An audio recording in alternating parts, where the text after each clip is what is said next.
Welcome, everyone. My guest today is Lisa Comito, president of Greater Bergen Realtors, to talk about the opportunities in the New Jersey housing market and how she's leveraging AI.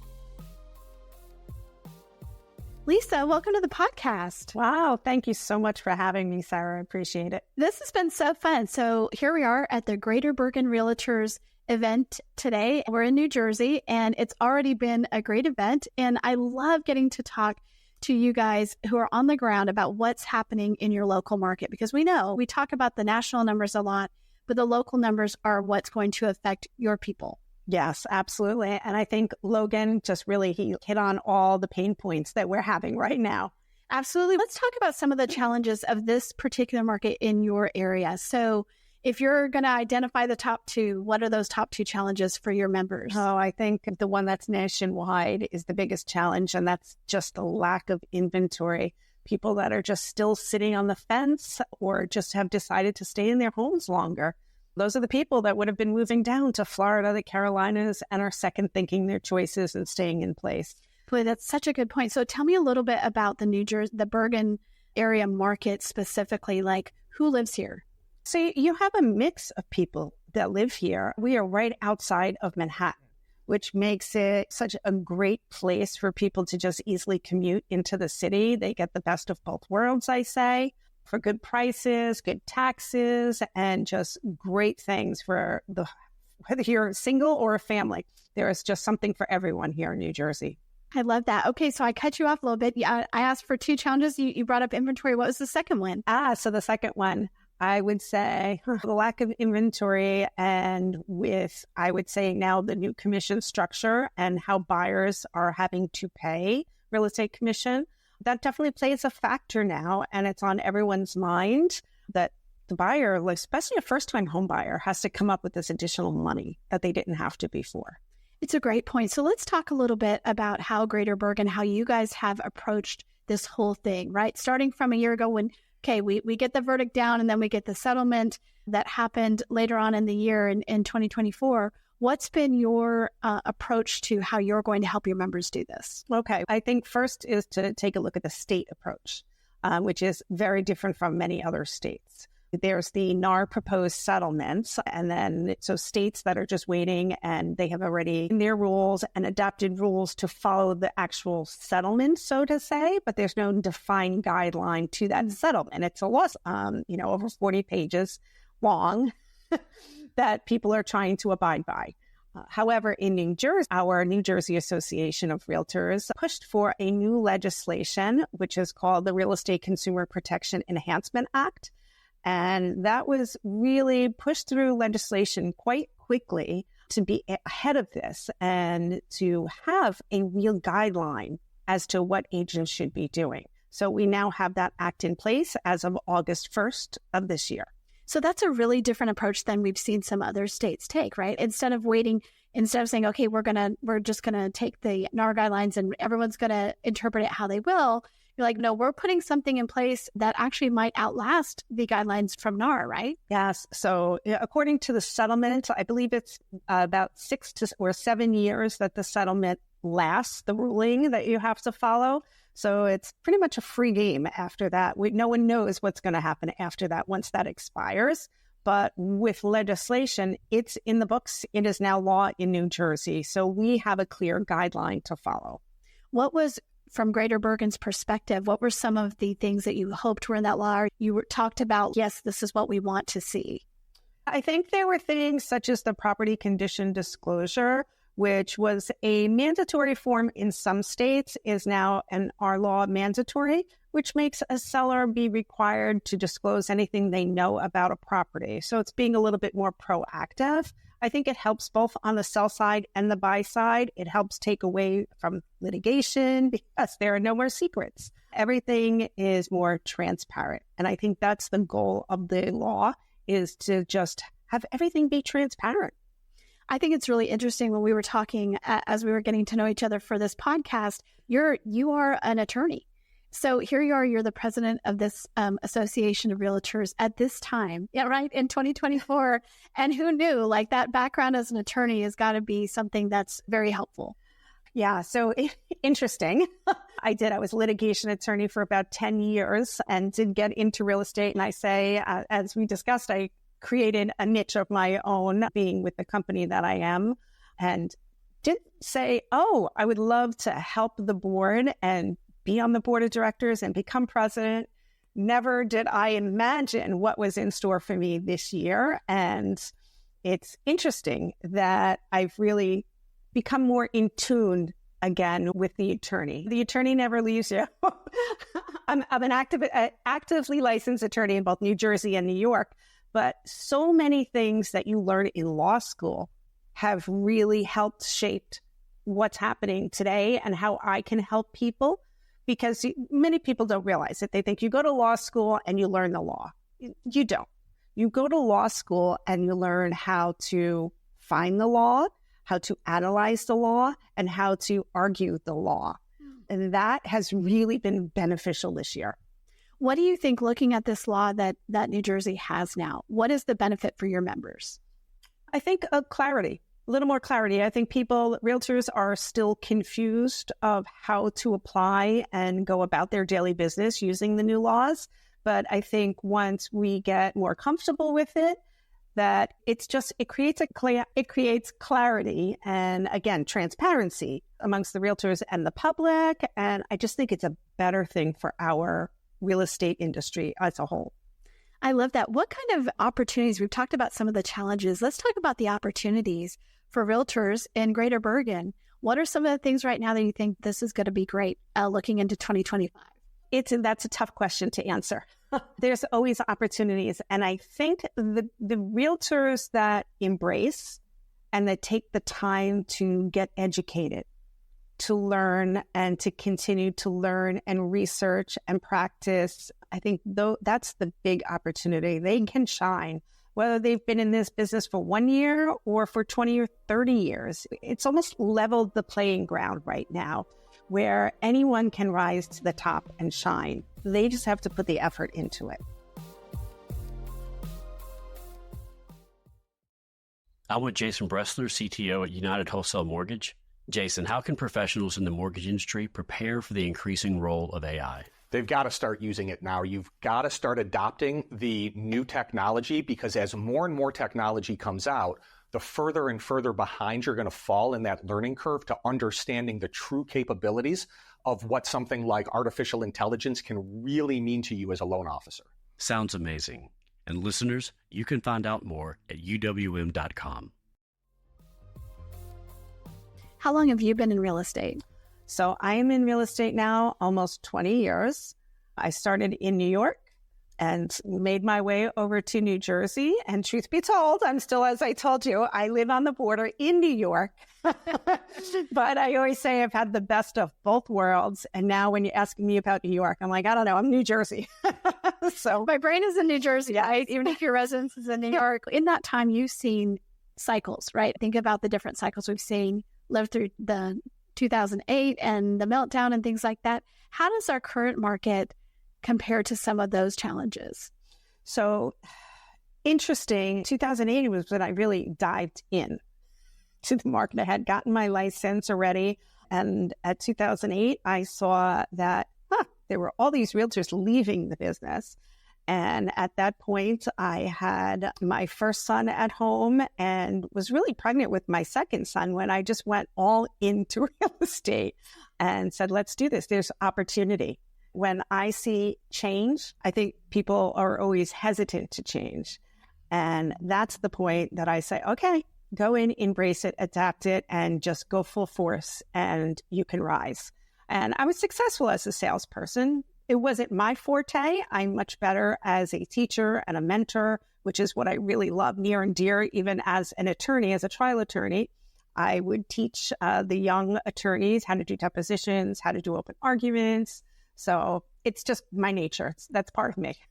Okay, let's talk about embracing change. So in our conversation, I thought it was great that you look at AI and you're like, oh, I see all sorts of opportunity to make me better at my job and to help my agents be better at their job. So tell us a little bit about what you're doing with AI right now for your own work. Okay, so I told you, I know I love AI. I think as soon as I learned about ChatGPT. I was in it all the way, every day.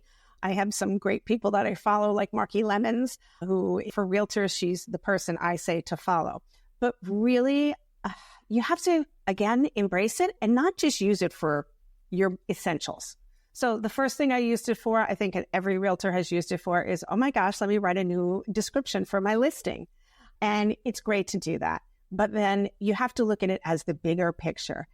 It is my companion. I hate to say it like that, but you can learn any subject from it. You have to remember that if you're looking for full accuracy, you always have to double check it for its accuracy. But you can take any topic that you don't know, and you can ask it to write an article and to just generally explain it. And then you're starting to get that notion of what's something and what that topic is about. And then you can really hone in and pull out pieces from it and really fine tune, whether it be how to really create successful marketing plans, the generations. We have so many more generations right now in our real estate market than we've ever had in our lifetime, right? From our Gen Z, Gen X, our boomers, our silent people, all of that. And there's different marketing techniques for each of those generations. And AI can really build you a plan. And you can say, AI, I don't like to do this. Give me something that will be just as effective. And the more you put into it, the more you get out to it. So I compare it to when I was practicing law actively, and I would get a case in and I didn't know the subject matter.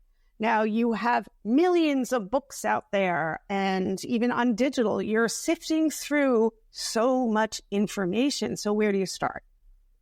General query.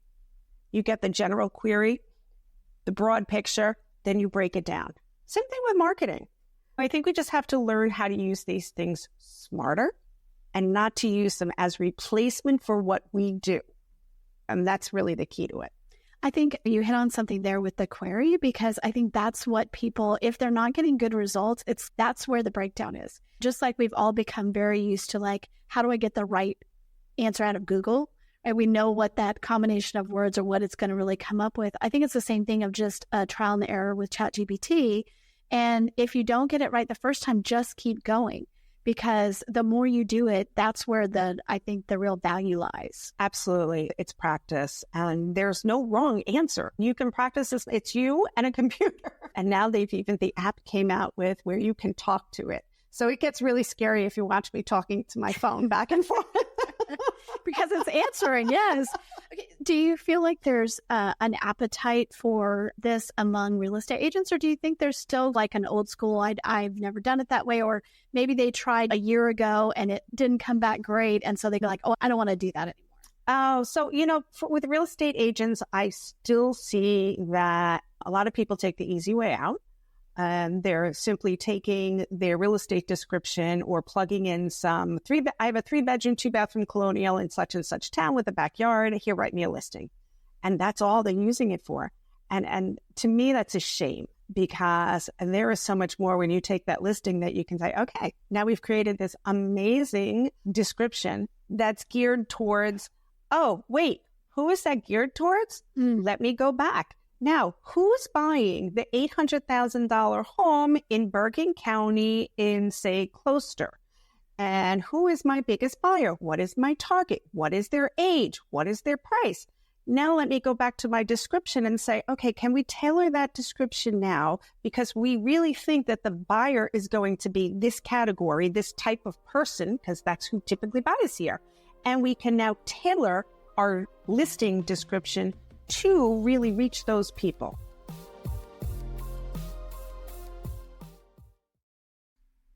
Mortgage Connect is a national mortgage service provider that supports lenders, servicers, and investors throughout the entire mortgage lifecycle.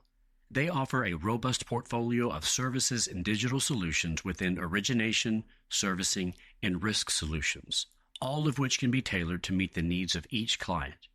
When execution and innovation matter, there's only one choice: Mortgage Connect. Visit mortgageconnectlp.com to learn more. I think that is a great use case right there. And I think it speaks to the strength of real estate agents, which is if you know your market, if you know your local market really well, that's your secret sauce. And so with AI or with anything else, you're going to be able to prompt AI better if you're like, I know who is buying in this neighborhood or this kind of house or who I'm trying to reach here. And to me, that's just another argument for being very knowledgeable about a very specific niche. Yeah. Funny you say a niche, though. I think 20 years ago, if you looked at real estate, it was a lot simpler. You put your house on the market and you wrote a brief description. Now it has just gotten so convoluted where there are just so many choices. And I always say it's great to have choices, but sometimes choices can be so overwhelming for people. And you need to find ways to make those choices less invasive, so to say. And AI can help you do that. But you have to do the work. There's a lot more work required these days for realtors than ever before. They really need to know who their clients are. They need to know about interest rates and how the interest rates are affecting. They need to know about the economy. They really need to keep their fingers on the pulse if they want to rise to the top and really make success for themselves in this business. I think especially because their customers are so online and they're following with the recent rate cut by the Federal Reserve and then to have rates go up. You talk about confusing to buyers. It's, wait a second, I thought this was going to help. And what should I do now? What's the next thing? And I feel like in a volatile rate environment, which we've been in now for the last 2 years, whether it's going up or whether it's going down, that kind of confusion can be really tough. Absolutely. And I think more agents need to be able to discuss with their clients how those interest rates can affect their deal. And I'll give you, for instance, the rates dip down. And all of a sudden the client calls and says, oh my gosh, the rate dipped down. I can now afford this. Let's go shopping. They go shopping and now they have an accepted offer. And here in New Jersey, we have what's called attorney review period, where the attorneys are reviewing the contract that we wrote. It's a form contract that the real estate agents write and have the buyer and sellers sign off on. But now while the attorneys are reviewing it, let's say we got it to them on a Friday and the attorney was away for Monday and doesn't get back till Tuesday. And maybe now it's Wednesday. And guess what? That short period of time, the rate just went from one number up a half a point and knocked them out of their contract because now they can't afford to go for it because you can't lock in your rate until you have that finalized contract. So those are the kind of discussions and the learning and the education that the realtors need to have to be able to prep their clients, to be able to really say, okay, attorney, I need to get this done now because the interest rate just dropped and that's the only way I can afford this house. So I need to lock in that rate. So let's go.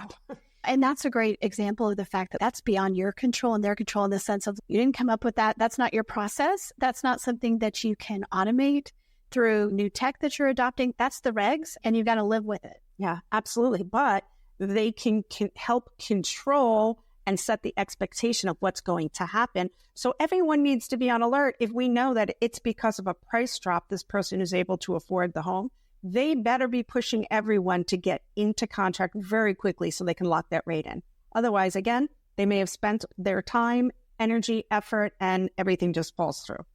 Let's talk about your relationship with lenders in this period. Referral relationships have changed quite a bit over the last couple of years, but there's still, I think referral partners now are more important than ever. How do you work with lenders? How do you encourage your members to work with lenders in a way that benefits everybody? So I've always been a big believer in partnering with a lender or with a few lenders. At my company, we do have affiliated lenders right in-house, so it's great because we automatically know who that person is. We have that relationship. We're talking with that lender and we know that the person, again, using that same example, and they're saying, hey, I got them pre-approved. We're getting this house, but you have to move quick. Can't lock them in. They're sharing. And those lenders, if you have that close relationship, they're helping train and teach the agents and keeping them in the know. I think that's so important. All right, Sarah, I have a question for you. We're going to turn the tables here.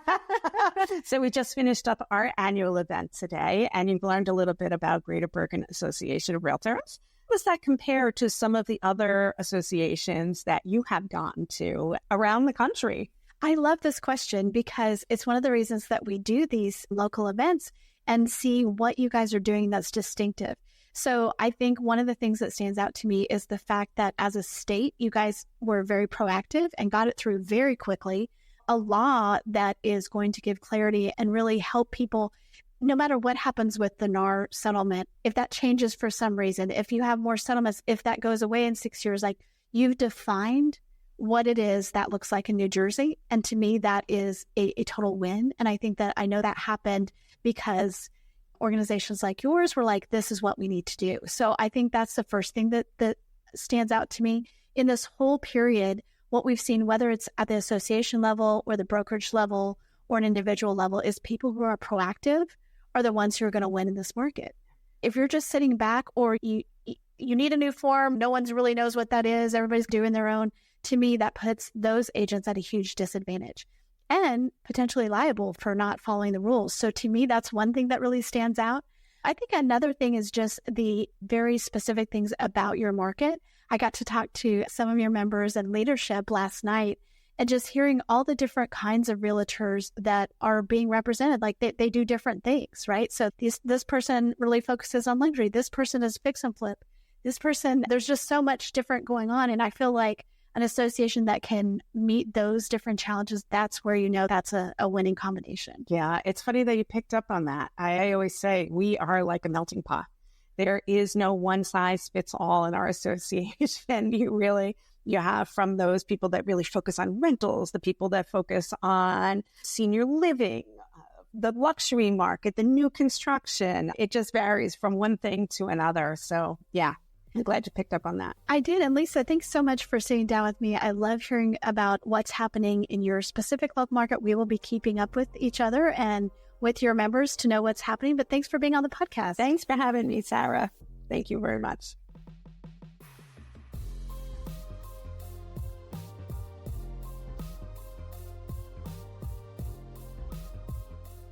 Thanks for listening to HousingWire Daily. If you haven't already, we'd love for you to take a minute to rate the show and leave a comment.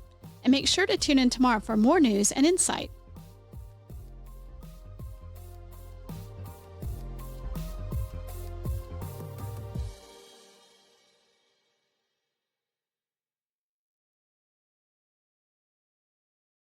How do you show your value? Altos Research positions you as a market expert with data-driven insights to win over buyers and sellers. Right now, get 50% off your first 3 months with code WIN2024. That's code WIN2024. Visit altosresearch.com to learn more and showcase your value today.